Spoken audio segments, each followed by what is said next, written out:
Good morning student. आज हम करने वाले हैं क्लास 6 एक्सरसाइज 3.6।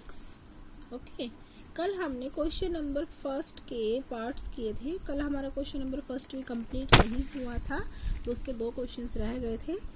आज हम वो 2 क्वेश्चंस कंप्लीट करते हैं। कल जो हमारा क्वेश्चन नंबर फर्स्ट था वो था हमारा फैक्टर बनाना, ठीक है, HCF निकालना था, हाईएस्ट कॉमन फैक्टर था। आई होप आपने किए होंगे क्वेश्चन साथ साथ, तभी आपको समझ में आएगा, ठीक है। तो 2 क्वेश्चन पार्ट इसके रह गए थे, वो हम करते हैं आज।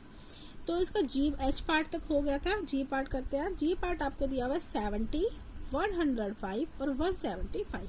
कोई ज्यादा फर्क नहीं है, जैसे हमने पहले वाले क्वेश्चन में 2 के फैक्टर निकाले थे, इसमें 3 के निकालने हैं, ठीक है। हालांकि ये मैंने आपको कल करवा दिया था, फिर भी मैं आज दोबारा से करवा देती हूँ क्योंकि 3 के हैं। इसमें क्या करेंगे, 70, 105, 175 तीनों का हम क्या करेंगे, अलग निकालेंगे। 70 का निकालेंगे 2 के टेबल पे जाएगा, ये 35 पे, ठीक है। 2 से डिवाइड करके देखना आप इसको। 35 इसके टेबल पे जाता है 5 के टेबल पे, फिर ये 5 7 जा 35, 7 के टेबल 1।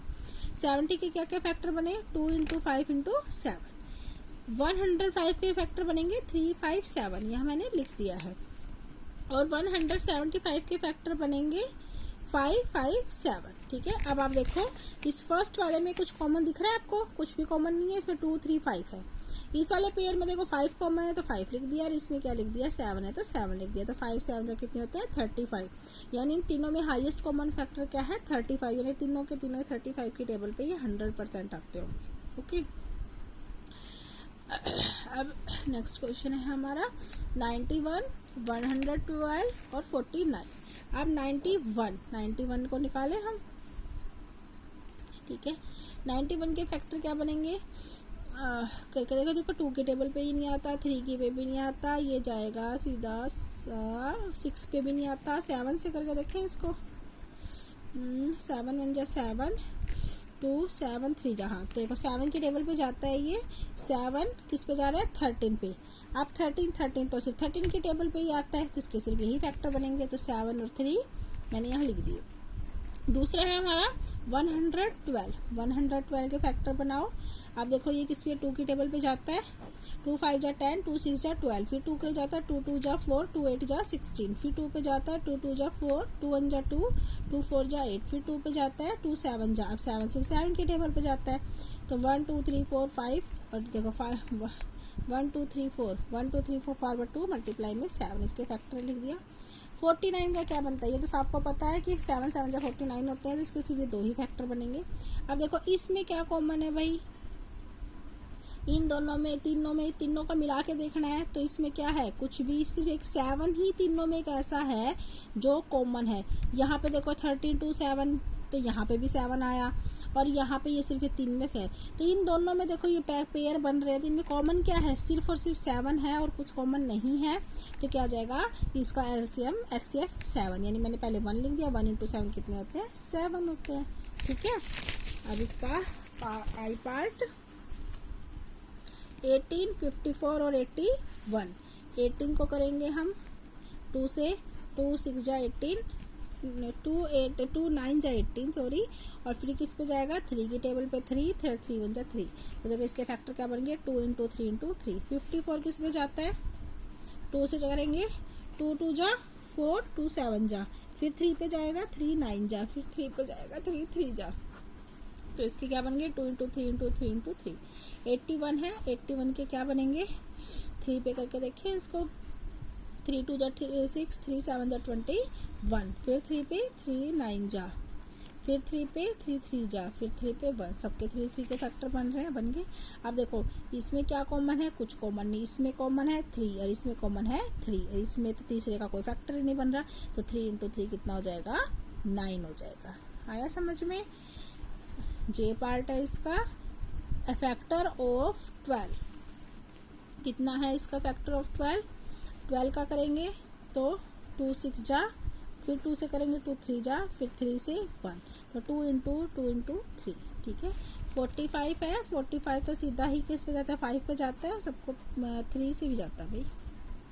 3 1 जा 3, 3 5 जा 15, अब 3 से 3 5 जा 50, अब ये सीधा जाएगा 5 पे। 3 इंटू 3 इंटू 5, अब क्या है हमारे पास 75 किस पे जाएगा, ये 3 पे, 3 1 जा 3, 3 2 जा 6 और 3 5 जा 15, फिर अभी सीधा 5 पे जाएगा, 5 और 5 तो देखो कितना जाएगा 3 इंटू 5 इंटू 5। अब देखो इसमें कॉमन नहीं, इसमें कॉमन नहीं, इसमें अब देखो 5 3, देखो 3 3 3 तीनों के अंदर ये 3 ऐसा है कि सब में 3 ही कॉमन है, तो 1 इंटू 3 हाइएस्ट कॉमन फैक्टर क्या आ जाएगा इसका 3। साथ में ये याद रखना कॉमन जरूर निकालना है, कंफ्यूज मत होना, इसकी ऐसी की फुल फॉर्म होती है हाईएस्ट कॉमन फैक्टर।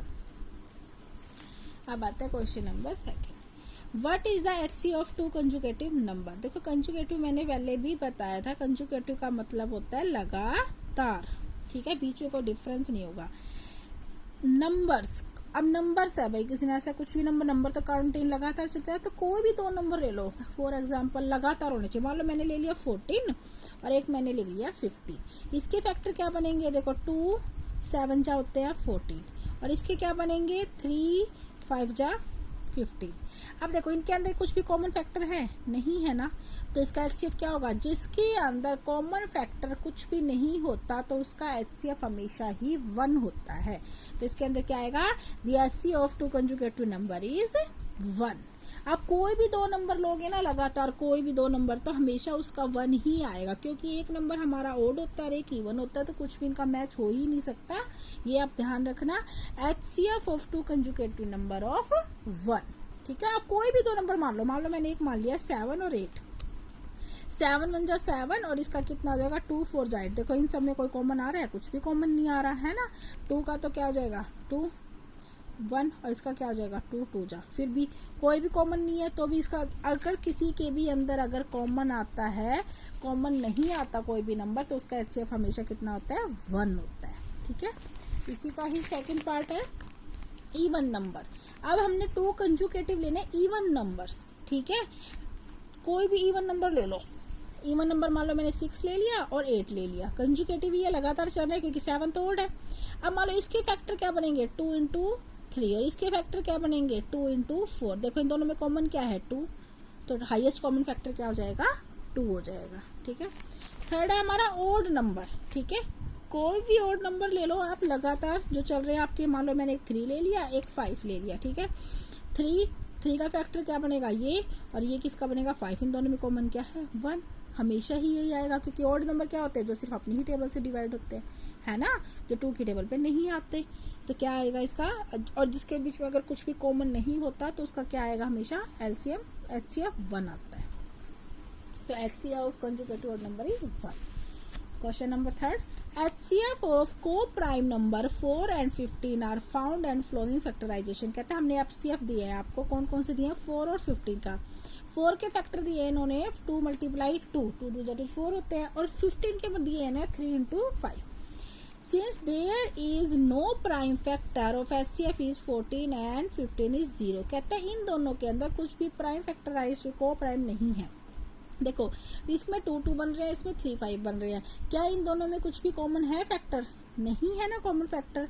तो कहता है कि अगर कॉमन फैक्टर नहीं होता तो क्या हम उसको आंसर 0 मानते हैं, उसके अंदर HCF क्या होगा 0 होगा। If the answer correct, if not what is the correct HCF। कहता अगर आंसर यस है तो बताओ कैसे, और नो है तो वो बताओ कैसे। तो देखो भाई, अगर मैंने अभी भी आपको सेकंड क्वेश्चन में बताया कि अगर जिसके अंदर अगर कॉमन फैक्टर नहीं होते तो उसका हमेशा HCF क्या होगा 1 होता है। कितना होता है 1। और इन्होंने कहा है कि 0 होता है, तो 0 नहीं होता है ना। तो क्या आएगा इसके आंसर अंदर know the correct HCF of 1, यानी इसका करेक्ट आंसर क्या है 1। कॉमन फैक्टर अगर हमारे नहीं इक्वल होते तो आंसर हमारा क्या आता है हमेशा 1 आएगा। इन्होंने दे रखा है 0। सो हमने सिर्फ इतना, ये आपका पूरा यहाँ से यहाँ तक क्वेश्चन ही है। आपका आंसर सिर्फ एक लाइन का है कि नो, कि 0 नहीं होता इसका आंसर। 4 और 15 के अगर कॉमन फैक्टर नहीं है तो आंसर 0 नहीं होगा, आंसर इसका आएगा 1। तो know the correct HCF of 1। Okay so आज हमारी एक्सरसाइज यहाँ पे कंप्लीट हो गई है। कल हम नेक्स्ट एक्सरसाइज शुरू करेंगे। आई होप अपनी साथ साथ अपनी कॉपी जरूर कंप्लीट कर रहे होंगे, क्योंकि कॉपी कंप्लीट अगर बेटा आप नहीं करोगे तो आपका सिलेबस पीछे रह जाएगा, ठीक है। और मैथ जब तक आप क्वेश्चन सॉल्व नहीं करोगे तो उसका कोई फायदा नहीं है। So have a nice day.